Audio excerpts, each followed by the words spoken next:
ഏറെ നാളത്തെ തിരക്കുകൾക്കൊടുവിൽ ഞങ്ങൾ അക്വാ പ്ലാനറ്റ് കാണാൻ പോയി. ജിങ്കമോൾ ആദ്യമായാണ് ഇവിടം സന്ദർശിക്കുന്നത്.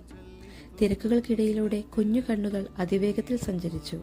ഓരോ കാഴ്ചകൾ കാണുമ്പോഴും അവളുടെ കണ്ണുകൾ വിടർന്നു വരുന്നതായി തോന്നി. മത്സ്യക്കുഞ്ഞുങ്ങളുടെ ചലനം അവളെ ഏറെ സന്തോഷിപ്പിച്ചു. അവളുടെ ഉള്ളിലെ സന്തോഷം വാവ് എന്ന് പറഞ്ഞുകൊണ്ട് അവൾ പ്രകടിപ്പിച്ചു. ഇത്രയും വലിയ മീനോ എന്ന ആശ്ചര്യം അവളുടെ മുഖത്ത് പ്രകടമായിരുന്നു. താനൊരു മീനായിരുന്നെങ്കിലെന്ന് ചിലപ്പോൾ അവൾ ചിന്തിച്ചിട്ടുണ്ടായിരിക്കാം. അപ്പയുടെ തോളിൽ പിടിച്ചുകൊണ്ട് ജിങ്കമോൾ ആസ്വദിക്കുന്നത് മെർമെയ്ഡ് ഡാൻസ് ആണ് കേട്ടോ. അവൾ അത് ഏറെ ആസ്വദിച്ചു. അതികൂറ്റൻ ആമകളെ കണ്ടപ്പോൾ ഒന്ന് ഞെട്ടിയെങ്കിലും അവയുടെ ചലനം ഏറെ സന്തോഷിപ്പിക്കുന്നതായിരുന്നു. ഒരു കുഞ്ഞു മനുഷ്യനെ സന്തോഷിപ്പിക്കാൻ ഇത്രയൊക്കെ വേണ്ടു. അവൾക്ക് ചുറ്റുമുള്ളവയെ ഒന്ന് നേരിൽ കാണാൻ, ആസ്വദിക്കാൻ ഒരവസരം, അത്രമാത്രം.